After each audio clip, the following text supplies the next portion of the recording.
Olá!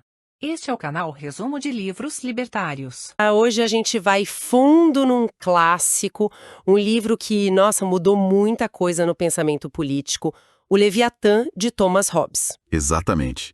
E o interessante é que nossa conversa vai ser baseada só nos trechos do próprio Hobbes que temos aqui.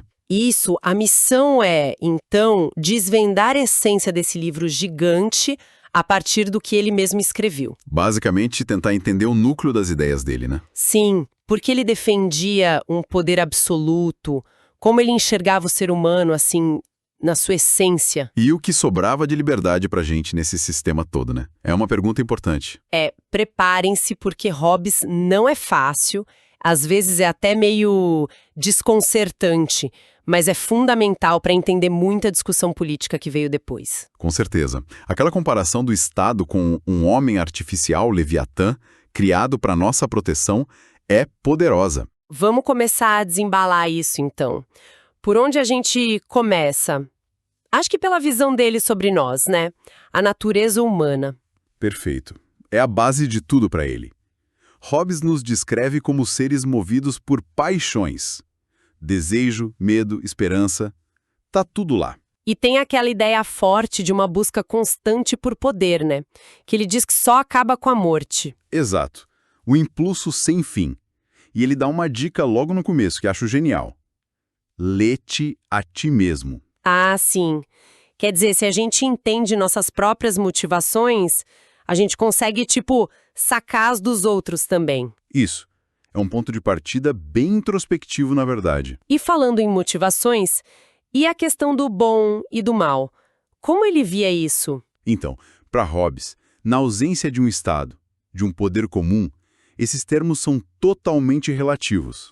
Como assim relativos? O que a gente deseja, a gente chama de bom. O que a gente odeia ou tem aversão, a gente chama de mal. Simples assim. Ah, entendi.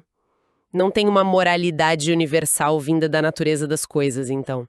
Depende do sujeito. Exatamente. É o desejo ou a aversão de cada um que define, naquele momento, o que é bom ou mal para ele, sem um padrão externo. E essa natureza humana deixada solta, sem regras, onde isso leva? Bom, aí a gente chega no famoso e temido estado de natureza. É para onde essa nossa natureza sem freios nos levaria. Aquele cenário da guerra de todos contra todos. Esse mesmo. Bellum omnium contra homines. É uma descrição, assim, brutal. Ele diz que nesse estado não tem espaço para trabalho produtivo, para cultura, para sociedade. Nada floresce. Só medo constante, né? E aquela frase famosa sobre a vida... Isso. Solitária, pobre, sórdida, embrutecida e curta. É de arrepiar pensar nisso como a condição natural. Nossa. E o curioso é que ele fala que a gente é fundamentalmente igual, né? Tanto em força quanto em mente, na prudência que vem da experiência. Sim. E essa igualdade é justamente o problema, na visão dele. Como assim? A igualdade é o problema? Porque se somos iguais em capacidade e desejamos as mesmas coisas que são limitadas, a gente entra em competição. E como somos iguais, ninguém tem uma vantagem clara, então surge a desconfiança. E da desconfiança vem a antecipação, atacar primeiro para não ser atacado. Caramba! Então a igualdade leva à competição, à desconfiança e, finalmente, à guerra. Que inversão de valores, né? Total. Nesse estado ele diz, não existe noção de justiça ou injustiça, de certo ou errado, nem propriedade. Só vale a força e a esperteza de cada um. O medo da morte violenta é o que reina. É um ponto de partida bem sombrio. Mas ele não para aí, felizmente. Ele introduz as leis de natureza. Sim, é a saída que a própria razão encontraria para escapar desse caos. Mas não são leis no sentido que a gente pensa hoje, tipo lei do governo, né? Não, de jeito nenhum. São mais como preceitos, regras gerais, descobertas pela razão, que nos dizem o que fazer para preservar nossa vida. São conselhos racionais para a sobrevivência. E qual seria a primeira, a fundamental? A primeira é buscar a paz e segui-la. Faz todo sentido, né? Para sair da guerra, o primeiro passo é querer a paz. Claro. E a segunda? Tem a ver com abrir mão de direitos, né? Exatamente, a segunda deriva da primeira. Devemos concordar em renunciar ao nosso direito a todas as coisas, aquele direito natural de fazer o que quisermos, na medida em que os outros também concordem. É a base da ideia de um pacto, de um contrato. Tipo, eu abro mão da minha liberdade total se você também abrir mão da sua pra gente poder conviver em paz. Isso. É uma troca mútua de direitos ou a transferência deles para um poder comum. E a terceira lei? A terceira é cumprir os pactos que fazemos. Sem essa, as outras duas não valem nada. É aqui que nasce a justiça para Hobbes. Ah, então a justiça é basicamente cumprir o combinado. Exato. A injustiça é simplesmente não cumprir um pacto válido. Antes do pacto, nada é injusto. Depois ele lista outras leis, né? Gratidão, complacência, perdão, equidade. São todas regras racionais para manter a paz funcionando. Mas tem um pequeno problema aí, né? Quem garante que todo mundo vai seguir essas leis? E esse é o X da questão. Essas leis obrigam a consciência, o foro interno, como ele diz. A gente até quer seguir, mas na prática, no foro externo, se não tem um poder para forçar todo mundo... Seguir a lei sozinho é se tornar um otário, basicamente. Vira presa fácil. Exatamente. É por isso que ele solta aquela frase demolidora. Os pactos sem a espada não passam de palavras. A espada, a força. Sem um poder para garantir o cumprimento, o acordo é só vento. Justamente. Por isso a necessidade absoluta de um poder coercitivo, um poder que possa impor medo da punição para quem pensar em quebrar o pacto. Então, a injustiça é quebrar o pacto. E no estado de natureza, como não tem essa espada, qualquer acordo baseado só na confiança mútua é inválido. É inválido na prática, porque o medo da traição é constante e racional. Ninguém vai cumprir se achar que o outro não vai. Ah, e tem aqueles pactos que ele diz que são sempre nulos, né? Quais? Como o de não se defender contra a força ou de se acusar sem garantia de perdão. Porque a autopreservação é o direito fundamental que motiva tudo. Renunciar a ele seria irracional. Faz sentido. Se o objetivo é fugir da morte violenta, não dá para fazer um pacto que te obriga a morrer ou se entregar. Exato. E é para isso, então, para ter essa espada que as pessoas criam o Estado, o Leviatã. Precisamente. É a solução racional para escapar do estado de natureza. Aquele homem artificial, maior e mais forte, feito para nossa proteção. E como essa criação acontece? Como uma multidão vira uma unidade, um Estado? Através da representação. A multidão se torna uma única pessoa quando todos concordam em ser representados por um homem ou por uma assembleia. Essa representação é autorizada pelo consentimento de cada um. A soberania seria, então, a alma desse corpo artificial. É, uma alma artificial que dá vida e movimento ao Estado. Essa é a metáfora dele. E aqui tem um ponto que acho que muita gente confunde.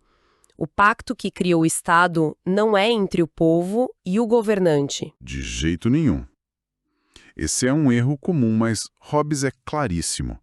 O pacto é feito por cada indivíduo com cada outro indivíduo. Como assim? É como se cada um dissesse para cada outro: eu autorizo e cedo meu direito de me governar a este homem ou assembleia, se você também cedeu o seu direito e autorizar as ações dele da mesma forma. Ah, então o soberano fica fora do pacto. Ele não promete nada. Exatamente.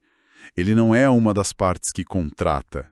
Ele é o beneficiário, o resultado do contrato que os outros fizeram entre si. E quais as consequências disso? São enormes, imagino. Gigantescas. Primeiro, o soberano não pode quebrar o pacto, porque ele não fez pacto nenhum. Então, nenhuma ação dele pode ser considerada injusta ou uma quebra de contrato em relação aos súditos. Uau! E os súditos? Como autorizaram todas as ações futuras do soberano no momento do pacto? Eles não podem reclamar depois. Reclamar do soberano seria como reclamar de si mesmo, já que as ações do soberano são, por autorização, as ações dos súditos. É uma lógica bem fechada. E isso justifica o poder absoluto dele. Absoluto e indivisível. Hobbes detalha os direitos que são essenciais para a soberania e não podem ser separados ou cedidos. Quais são esses direitos essenciais? Bom, ele lista vários. Ser juiz das opiniões e doutrinas, decidir o que pode ser ensinado porque ideias erradas levam à guerra, prescrever as regras de propriedade, o meu e o teu, que não existiam antes, Certo, propriedade é uma criação do Estado para ele. Que mais? exercer o poder judiciário, ouvir e julgar todas as controvérsias, fazer guerra e paz com outras nações, escolher conselheiros, ministros, magistrados. Controla tudo, basicamente. Sim. E ainda, recompensar e punir com base na lei ou, na sua ausência, com base no próprio julgamento. E atribuir honras e títulos. É um pacote completo de poder. E ele insiste que esse poder tem que ser maior que o de qualquer súdito individualmente e até maior que o de todos os súditos juntos. Tem que ser. Se não for, não consegue manter a paz. Qualquer divisão do poder, tipo, dar o poder militar para um, o de cobrar impostos para outro, o de fazer leis para um terceiro, enfraquece o Leviatã e abre a porta para o retorno do caos. Ele até discute as formas de governo, né? Monarquia, aristocracia, democracia. Discute, mas a preferência dele pela monarquia é clara. Ele acha mais eficiente porque o interesse privado do monarca se confunde mais facilmente com o interesse público. Numa assembleia, sempre tem mais risco de conflito interno, vaidade, corrupção. E a sucessão é importante para ele. Vital. Para o Estado ser eterno, artificialmente falando, precisa ter uma regra clara de quem assume quando o soberano morre. Senão, volta a disputa. E um ponto interessante. Para ele, não importa se o poder foi conquistado à força ou estabelecido por acordo. Os direitos do soberano são os mesmos, absolutos. E o soberano está acima das leis que ele mesmo cria. Sim, ele não pode estar sujeito às leis civis, porque ele é a fonte delas. Mas, em teoria, ele ainda estaria sujeito às leis de natureza, como a de buscar a paz e agir com equidade. Mas não tem ninguém para julgá-lo se ele não fizer, exceto Deus. Ok, chegamos num ponto crucial. Com um poder tão absoluto e indivisível, o que sobra de liberdade para nós, os súditos? É a pergunta de $1 milhão, né? A resposta de Hobbes é bem pragmática. Liberdade para ele é literalmente a ausência de impedimentos externos ao movimento. Uma água que não pode fluir porque tem uma barragem não é livre. Uma pessoa presa não é livre para sair. Tá, mas e a liberdade política, a do súdito? A liberdade do súdito está naquelas coisas que o soberano, ao regular nossas ações, não mencionou. Onde a lei se cala, aí reside a liberdade do súdito. Ah, então é uma liberdade meio que residual. Onde não tem regra, eu posso fazer o que quiser. Comprar, vender, escolher minha casa, minha dieta, minha profissão, se a lei não proibir. Exatamente. É a liberdade nos silêncios da lei. Não é uma liberdade contra o soberano, mas uma liberdade sob o soberano. Mas ele não fala de umas liberdades mais, digamos, inegociáveis, ligadas àquela coisa da autopreservação? Sim, e isso é coerente com a lógica do pacto. Se o objetivo de sair do estado de natureza era preservar a vida, então os súditos mantêm a liberdade de desobedecer a ordens que ameacem diretamente sua vida. Como assim? Ninguém pode ser obrigado a se matar, a se ferir ou a não resistir a quem o ataca, mesmo se a ordem vier do soberano. O direito de defender o próprio corpo é inalienável. E aquela questão de não ser obrigado a se acusar num crime? Também entra aí. Não se pode obrigar alguém a se incriminar sem garantia de perdão, porque isso também colocaria a vida ou a integridade em risco. Lembro de um exemplo que achei curioso, sobre o soldado que podia recusar o combate se arrumasse um substituto? Sim, ele diz que isso não é necessariamente covardia ou injustiça, mas uma avaliação do risco. O propósito do Estado é proteger a vida, não exigir o sacrifício a qualquer custo, a menos que a recusa ponha em risco a própria sobrevivência do Estado. Entendi, e ele faz uma distinção importante sobre a liberdade que os antigos gregos e romanos falavam, né? Faz. Ele critica a ideia de que a liberdade deles era a liberdade do indivíduo. Diz que a liberdade celebrada por eles era a liberdade do Estado como um todo, a independência da cidade em relação a outras potências. Não era a liberdade do cidadão em relação ao seu próprio governo. Então, para o Hobbes, a liberdade do súdito é perfeitamente compatível com o poder absoluto do soberano. Perfeitamente compatível.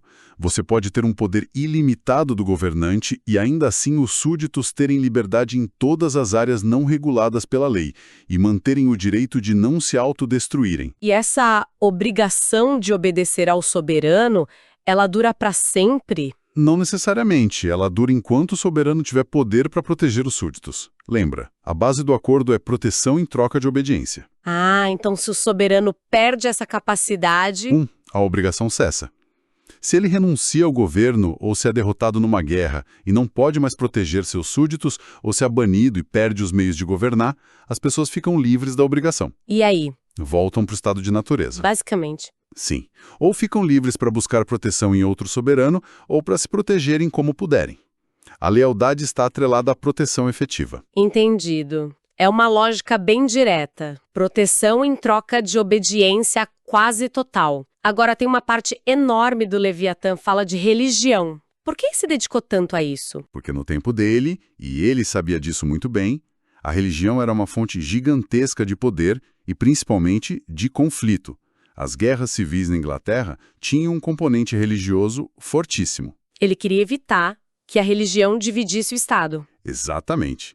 Ele começa analisando o que ele chama de sementes naturais da religião na mente humana.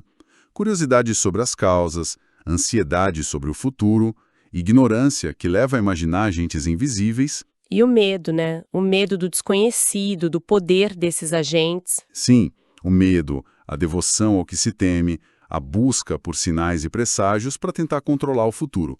Ele vê tudo isso como parte da nossa constituição psicológica. E como os políticos entram nessa história? Bom, ele observa que os fundadores de estados, os legisladores antigos, perceberam essas sementes e as usaram. Eles pegaram essas inclinações naturais e as institucionalizaram, criando religiões públicas. Com que objetivo? Para tornar os súditos mais pacíficos, mais obedientes às leis civis.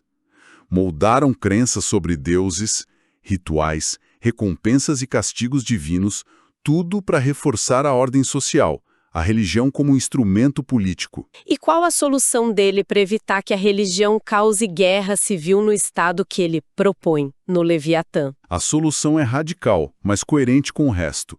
A autoridade religiosa tem que ser subordinada à autoridade civil. Ponto final. O soberano manda em tudo, inclusive na religião. Exatamente. Para evitar um reino dividido contra si mesmo, o soberano tem que ser a autoridade máxima, tanto nas questões temporais quanto nas espirituais. Isso inclui interpretar as escrituras? Sim, esse é um ponto crucial para ele. O soberano deve ter o poder de ser o intérprete final da Bíblia dentro do seu território. Porque, como ele argumenta, quem tem o poder de interpretar a lei na prática é o legislador. Dar esse poder a uma igreja ou a um clero independente seria criar um poder rival dentro do Estado. Seria o caos. Ele até analisa o reino de Deus, né? Analisa. Distingue o reino de Deus por natureza, que se baseia na onipotência divina sobre tudo e todos, e o reino de Deus por pacto, que foi o governo específico estabelecido com os israelitas no Antigo Testamento. E mesmo ali, ele argumenta que a autoridade de Moisés dependia, em certo ponto, do consentimento do povo. E sobre Cristo? Ele vê a missão de Cristo na Terra, na sua primeira vinda, não como a de um rei político, mas como de um redentor e mestre, ensinando o caminho para a salvação. O reino de glória de Cristo seria futuro. E no fim das contas, o que é preciso para ser salvo, segundo Hobbes? Ele simplifica bastante. Diz que o único artigo de fé estritamente necessário é acreditar que Jesus é o Cristo. Para todo o resto, o dever do súdito, inclusive o cristão, é obedecer às leis do soberano civil, porque essas leis civis, idealmente, incorporam as leis naturais, que são, em última análise, a vontade de Deus para a paz. Ufra! Que mergulho profundo nesse pensamento, hein? Saímos da natureza humana movida por paixões, passamos pelo pavor do estado de guerra. Vimos a lógica das leis naturais como saídas racionais, a construção do pacto social. E chegamos na defesa desse poder soberano absoluto, o Leviatã, como a única garantia da paz e da ordem. É uma visão forte, Realista, talvez, mas bem dura. Sem dúvida, é uma visão que pode ser desconfortável, mas tem uma coerência interna impressionante. Hobbes nos força a encarar questões difíceis sobre nós mesmos e sobre a sociedade. E pensar que ele escreveu isso lá no século XVII. Pois é. E aí fica talvez uma reflexão final para quem nos ouviu. Considerando essa ênfase toda de Hobbes nas paixões, na busca por poder, na necessidade de um controle forte para evitar o caos. Como será que essas ideias conversam com os nossos dilemas hoje? Exato. Pensemos nos debates atuais sobre segurança versus liberdade individual. Até onde o Estado pode ir para garantir a segurança de todos? Ou sobre o papel do Estado em regular a informação, discursos, para manter a tal paz social que Hobbes tanto buscava, que a gente preza. E a segurança que a gente precisa entre o indivíduo e o poder do Estado. Hobbes colocou isso na mesa de um jeito tão cru que séculos depois a gente ainda está debatendo. O Leviatã ainda nos desafia. Obrigado por ouvir até o final. Curta e compartilhe. Para mais informações, acesse o site www.catuaba.net.